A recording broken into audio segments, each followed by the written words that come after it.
Ẹ káàárọ̀ ẹ káàsán gbogbo ọmọ Yorùbá. Òní ọjọ́ Sàmídì yìí tí àwọn ará French country ń pè ní Sátidé.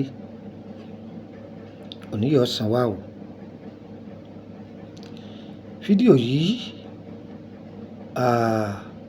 ó ti yẹ ká fi ránṣẹ́ ṣùgbọ́n ọpẹ́ mi díẹ̀ ni. Omi pọ̀ lámù mélòó lọ́kànjú àwọn ọmọ inú omi òkun.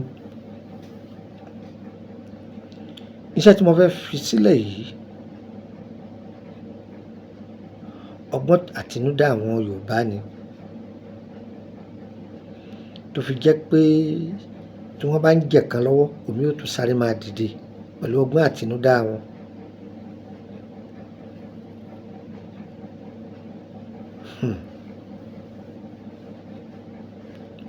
Wọ́n á máa pè é ní Olúlànà, Olúlànà, aṣínà Olúlànà. Tí ẹ bá ń wá nǹkan rẹ̀ àìpa aláriwo wẹ́rẹ́wẹ́rẹ́ ló kó jọ wá àṣẹnu ẹ̀kẹ́ mú.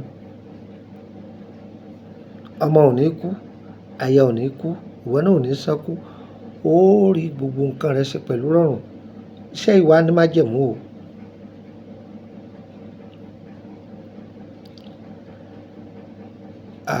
Àwọn ìdílé tó bá jẹ́ pé olómi ni wọ́n, ẹ má lò, ẹ má lò, kò ní ṣiṣẹ́. Ìwọ tó bá jẹ́ ìdílé Olódùduwà, má lò, kò ní ṣiṣẹ́. Ṣùgbọ́n ẹ̀yin èèyàn yòókù, ẹ jẹ́ asára. Àwọn èdè kan ń bẹ ní orílẹ̀-èdè Benin, bóyá àwọn tí wọ́n ń sin òkun ilẹ̀, ẹ má lò, ó léwu. Ẹ tọ́jú odidi mọ̀nàmọ́ná kan, òye, ẹ tọ́jú ẹ̀. Ẹ wá apẹ̀tùtù ńlá, ẹ gbé sínú ẹ̀. Ìjàpá òkè, ìjàpá òkun méjèèjì ẹ kó sínú apẹ̀ ńlá ẹ̀. Ìgbín ńlá,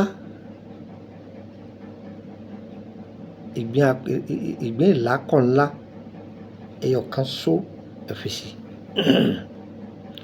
Ojú oró òsíbàtà ẹ fi sí. Odidi orí ìjímèrè ńlá kan ẹ fi sí. Odidi àtàrí kan ẹ jó. Tí ẹ bá jó tán, lẹ́pìkì là máa fi lò. Ó ṣàdúà ìdájí kùtùkùtù tó ti pọ̀ lọ́hùn rẹ tán, ó ṣàdúà sí i. Ìrọ̀rùn ni ọmọ alájírí ọmọ wa bá ọ, tí ò ní sídìíwọ́ ìdènà kan bẹ́. Má bẹ̀rù má fòyà. Ṣùgbọ́n bí ajé yóò máa bá wájú látara obìnrin torí ò gbọ́dọ̀ yóò ní fòkìfòkì. Iṣẹ́ ìdá o.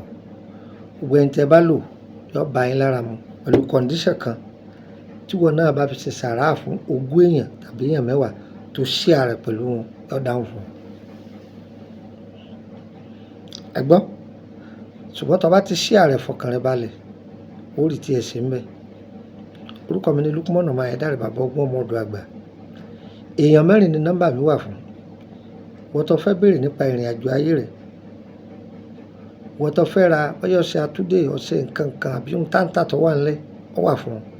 Wọ́n tó fẹ́ join private group, nọ́mbà mi wà fún. Ọ̀gbọ́ tàbí ìwọ tó jẹ́ pé àwọn iṣẹ́ tí a ti sọ̀rọ̀ lórí ẹ̀ tipẹ́tipẹ́ kò sáàyè fún ọ, o sì fẹ́ ká bọ̀ sí. Ẹ̀yin 4 tí nọ́mbà mi wà fún náà. Ẹ dáko ewé ọgbọ́n níbì kan, kò sí nílùú dọ̀dọ̀ ẹjọ́ ẹ bá mi já kọ́pọ̀ iye tó bá jẹ́, má fi irú ẹ lọ̀ mí o. Èmi ẹ ṣe léwé ọmọ. Bí èmi náà bá lè wé, èmi náà bọ́ pápá ni. Akọ ìwé lọ́tọ̀, akọ ògùn lọ́tọ̀ ni. Bẹ́ẹ̀ ni, wọ́n tó bá jólógùn tó dángájíá ọkọ̀ ìwé lọ́tọ̀ ọkọ̀ oògùn lọ́tọ̀ ni. Ọ̀pọ̀lọpọ̀ ń rí ewé lọ́jà ni bí igi bá dúró, igi tó hu ewé tó bá dúró wọn ò dá mọ̀. Igi kọ̀ọ̀kan ló sì ní bá àti wà, ọ̀kọ̀ọ̀kan ló ní bá àti ja, kò sì jẹ́ nù. Ẹ lọ ṣe fún ìwọ tó bá share rẹ̀ fún 20 èèyàn tàbí èèyàn 10 yóò ṣiṣẹ́ fún wọn. Nọ́mbà mi ni ẹ mú ọ̀dọ̀ +2348032983298 +2348032983298 gbàkásí +2348133155111 +2348133155111. Nọ́mbà méjèèjì ẹ mú ọ̀dọ̀. Tẹ́ bá ti pè direct tí ó lọ, ẹ bá mi sọ̀rọ̀ lórí WhatsApp ìyẹn bẹ́ẹ̀. Ẹ jẹ́ fún yín nọ́mbà orílẹ̀-èdè Benin +22954651928 +22954651929. Nọ́mbà méjèèjì tí mo fún yín ẹ mú ọ̀dọ̀. Ọṣẹ Àtúndé Àpòrú Ọ̀fà Ìyọ́nú ó wà lórílẹ̀-èdè Benin. Kò tí ì dégà kan bí ẹ̀yin ọjà dégà kan bí Túndé Motors ń bẹ lọ́dọ̀ mi. Wọ́n tó fẹ́ ra àwọn ọṣẹ yìí fẹ́ mi ní kíkan gbọ́n ọ̀tọ̀ bàrà méjì 30 mi ni. Èyí tí jẹ́ pé ike kan 20,000 CFA, ike méjì 30,000 CFA. Price láti Benin lọ Senegal, Mauritania, Maroc, Cameroon, Liberia, Niger, Manavi, Burkina Faso, Côte d'Ivoire lọ Ghana iye kan náà ni. Price Nàìjíríà ló yàtọ̀ torí pé náírà làwa ná ń bí. O Nàìjíríà ọgọ́ntì ọdẹ kò sì jẹ́ nù. Yóò yẹ wá o, kò ní yẹ lẹ.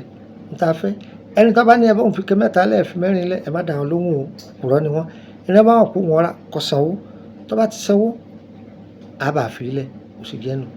Ẹ̀yin tẹ́ ti sanwó sẹ́yìn ẹ máa pè mí látọ̀la lọ o. Ọ̀la ni Sunday, ẹjọ́ di Monday kẹ́ bẹ̀rẹ̀ sí ní pè mí. Tó bá di Monday ẹ máa pè